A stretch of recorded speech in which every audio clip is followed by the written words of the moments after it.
Thank you guys for having me. Looking forward to spending a little time with you. And David, I think you look great today. So what we're going to do is, within context, we're going to climb Mount Everest this morning. We're going to climb Mount Everest in 17 minutes or less. And that's different than the 3 months that it actually takes, so we're going to go at a pretty good clip. The context is the 7 summits. So the highest peak, as David mentioned, the highest peak on each of the 7 continents. I set this as a goal in the early 90s, something that I wanted to accomplish. It took me 8 years to do it. And mountains provide a great metaphor. I've heard several of the speakers talking about measuring and assessing our challenges, life challenges, business challenges, and then something very tangible, climbing a mountain.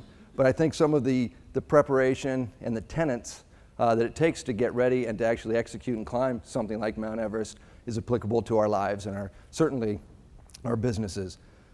I think of it as visualizing. We got to know what we're trying to accomplish before we can do it. Preparing, getting ready, getting yourself ready, getting your team ready, whether it's getting your products or services ready for market, getting a mountain ready, which we'll get into. Executing. At some point, all the planning, the preparation that you've done, you've got to actually, again, the metaphor applies, start walking. Start going 1 foot in front of the other to try to climb the mountain.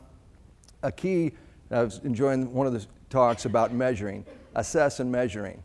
Oftentimes we think when we hit a mountain to try to climb it, we think of the summit as success. It's not. The success can be measured or assessed as you go along. And we're going to see a couple of examples where there was true success achieved on Mount Everest without a summit. And then you finish. You try to get to the summit, or you finish whatever goal has changed along the way. So visualize. First of all, when I sought to do this, I had read a book called The 7 Summits, and I wanted to do the same thing.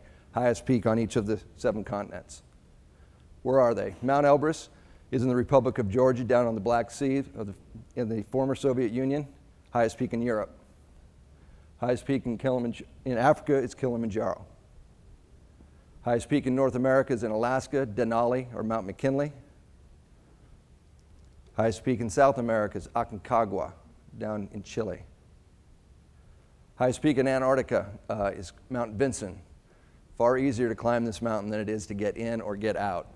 We thought we'd be there 2 weeks, and we were stuck there a month and a half. I put a picture of the plane. It takes that plane 6 miles to stop on the ice. Oftentimes the journey is far more frightening than the actual climb. If you're ever going to climb the 7 summits, start with Australia. You can surf in the morning, climb, have a couple of beers, and get a notch on the 7 summits. And if you're going to climb the 7 summits, I suggest you do what I did and save Everest for last, just in case you change your mind on this whole thing. So, prepare. So there's a vision. We got it. We know what we want to try to accomplish. Prepare. Goes without saying, preparing. You got to prepare yourself. You have to be fit before you get to somewhere like Everest. Your climbing resume would suggest that you're capable of being there. Team is incredibly important, as you all know. You start companies, you grow companies, and the teams that you select are often the most critical part of you achieving success.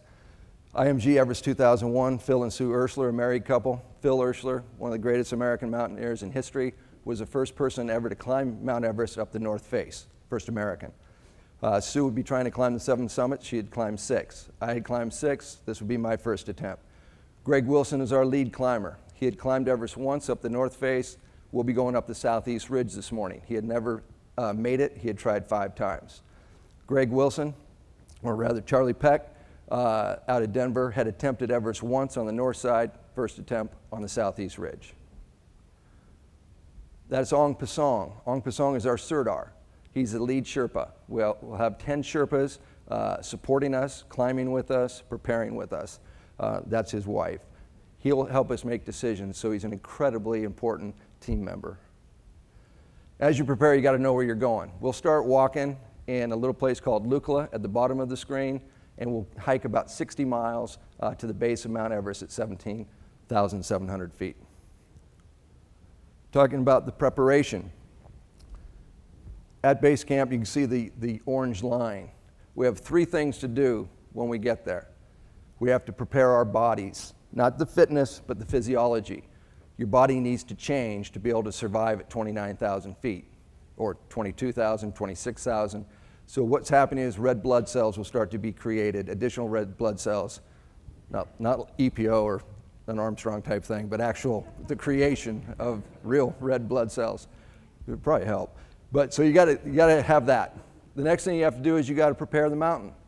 Prepare the mountain. That orange line is actually real. We will fix ropes to the mountain and then we'll clip into those ropes. So an interesting point is you climb Mount Everest by yourself. You're not roped to anyone, and yet you could never climb it without your teammates. Has anyone climbed Rainier or other mountains? Okay, great. So you know about anybody climbed Everest, so I make sure my fact checker's right. Okay. So we fix the mountain, that will be our lifeline. The third thing that we have to do is we have to prepare each of these camps. So base camp through camp 4 will be fully functional camps. Tents, sleeping bags, stoves, food, first aid, that type of thing. Oxygen up high. Once we've done all of that, we're ready to go. So that's the execute. Now it's time to start walking. It starts in Nepal, and this is the Monkey Temple. In Nepal, for all of you being entrepreneurs, this is a Lama. He reports to the Dalai Lama. The Sherpas will not climb, will not set out on the journey until they've been blessed, and they won't set out with anyone that hasn't been blessed. If you see in the forefront of the picture, there's some money. He won't bless you without getting paid. So it all works. Entrepreneurs in Nepal. Once blessed, we can now start on our trek. This would be spring, the most popular time to climb in the Himalaya. That's a suspension bridge for you engineers. Very frightening. Again, the journey is often tougher than the mountain. So as we move up, we're adjusting our bodies. They're now starting to change. We're at 12,000 feet in Namche Bazaar. We're now at 14,000 feet in the highest monastery in the world. 14,000, about the same height as the top of Mount Rainier. That's me now at 18.8, preparing my body. This is a mountain called Kalapatar. The climbing team climbs up to this peak to see how they're feeling. We're about a day away from base camp, and now for the first time we can see Mount Everest.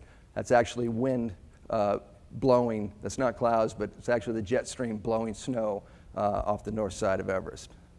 We have to wait for that jet stream to mysteriously move toward the end of April, early May, and that's all our preparations have to be ready to try to tag the top when that jet stream moves 200 miles to the north. On your way into base camp, these are memorials for people that have died trying to climb Everest. The bodies aren't there, the bodies are left on the mountain. The Himalaya in the back. So we've gone through the memorials, the trek is complete. That's one of our yaks. We love yaks. Yaks helped us carry tons of gear, mountaineering gear, to base camp. Their job's done, and now it will be the climbing team and the Sherpas that take the rest of the gear to the top. So there we are. We made it to base camp. So a Lama comes to base camp, and they bless every camp that's at Mount Everest Base Camp. So every team has a Lama come up. You can see the Lama there. That's me in the yellow coat. This is called a puja ceremony. Well, he will bless your camp. He likes to drink Tuborg Gold at 7 a.m. at about 20 below. They do heat the Tuborg, and he likes to have a drink with you. So the juniper bush that's at the base of our puja that holds our prayer flags that cover our camp, that flame will be kept lit by one of our Sherpas anytime a climber, us, Sherpas, any member of our team is on the upper mountain, 24/7, they'll keep that flame alive. When you take off for the upper mountain every time, you go left to right around the puja and say your prayers, whatever you'd like to say. And that's the top of our pujas. And those are our prayer flags with the west shoulder of Everest in the background. So our first bit of climbing is going to be up the Khumbu Icefall, a frozen river, about 2,000 feet of climbing. This frozen river moves 4 feet a day. I was in the icefall 8 times, and we never had the same route. That's about as high as a helicopter can fly. That was actually on a rescue. A Sherpa team had fallen in the icefall. So now we get going. We'll use ladders to cross the chunks of ice and the crevasses. And that's a good picture going straight up the ice fall. The ice fall is not always conducive to crossing. We have to fix these ladders and check them each time we go across the wide crevasses, which you can see. It's one of my favorite pictures. I don't know if you can see Greg is smiling there. He and I were climbing together. Where I am is on the other side of that crevasse, right about here. As he was crossing, the ladders that are tied together broke, and he was able to jump with an ice axe and make it to the other side. After about 2 hours of us fidgeting with ropes and trying to fix it, he looked across at me and he said, "Okay, try that." Those are my toes looking into the crevasse. People say, "How deep are the crevasses?" And the Sherpas will say, "We don't know, but we think if you fall in, you'll end up in America." So the journey, again, is not always as planned. That's an area that completely broke, and it took us about 5 hours to lash 6 ladders together to get down off the ice fall. But we made it, Camp 1. Camp 2, up the western Coombe, very crevasse laden, very hot climbing even though it's well below zero. And there's Camp 2. So Camp 2 is Advanced Base Camp. Those are our 4 climbing Sherpas.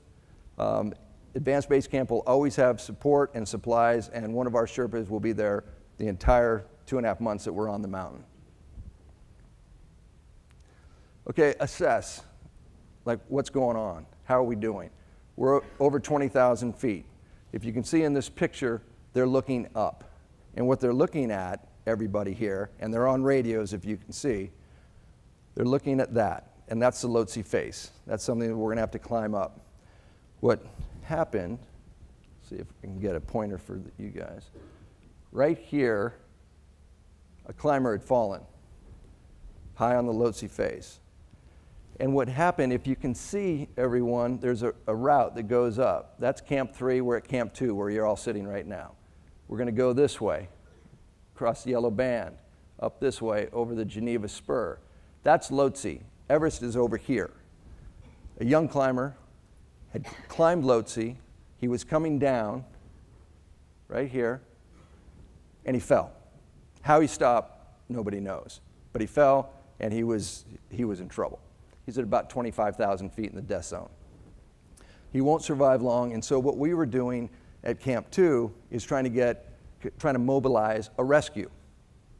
There's people high on the mountain at Lhotse High Camp, and way over here is Everest High Camp. These people are resting. They're getting ready to go that night to accomplish their goal, their dream of climbing Lhotse, 4th highest peak in the world, or Everest, the highest peak in the world.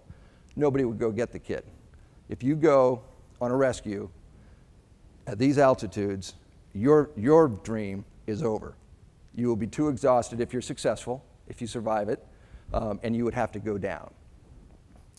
Couldn't get anybody mobilized. We were hours, if not days away, and he wouldn't survive that. Even Camp 3 people below wouldn't survive it, right about here. Wouldn't get there in time.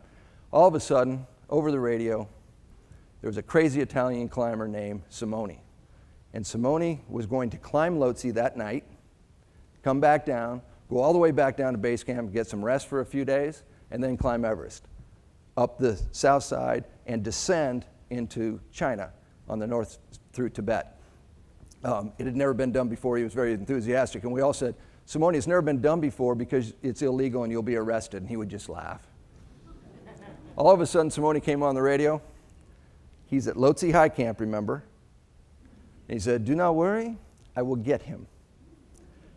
So we see a black dot emerge from his tent high at the Lhotse High Camp. You remember what I said about fixed ropes?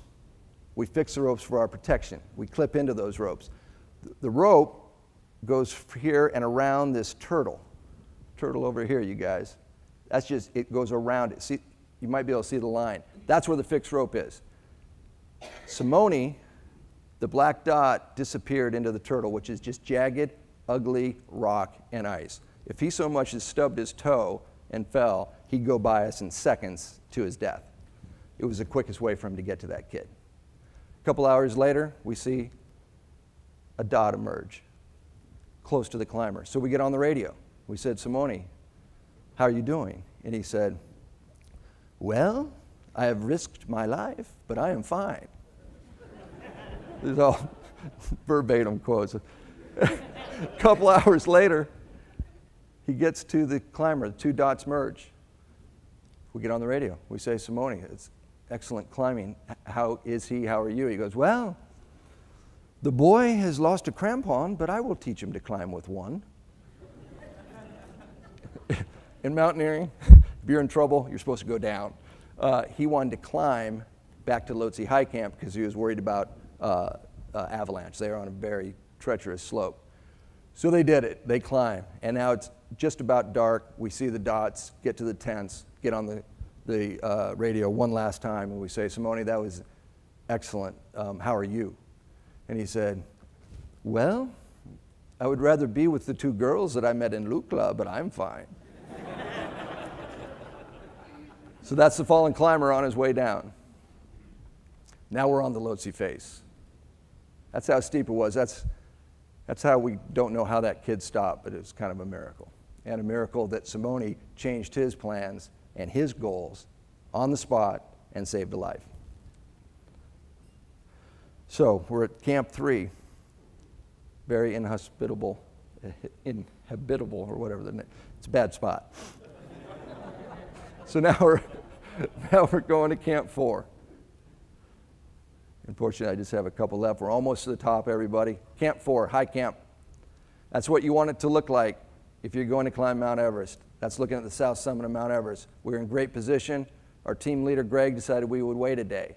He felt some of the team members would benefit from a rest day, which is an oxymoron because at 26,000 feet, you're dying. You can't rest. But that was the decision, and we went with the team leader. The next day, that picture looked like that. Got to assess. Very bad weather. Very close to the end of the season. Phil Urschler and everyone except Greg and myself reassessed, and they said, it's not our day. We're going down. Greg and I decided to work together, assess our situation every 20 minutes, and determine whether or not we should proceed. You're not thinking very logically then, so it was probably a silly idea to begin with, but we did make it. And so off we went through the darkness, shadow of Everest, South Summit, where the people are huddled. Now we have to go across the Hillary Step, which is there.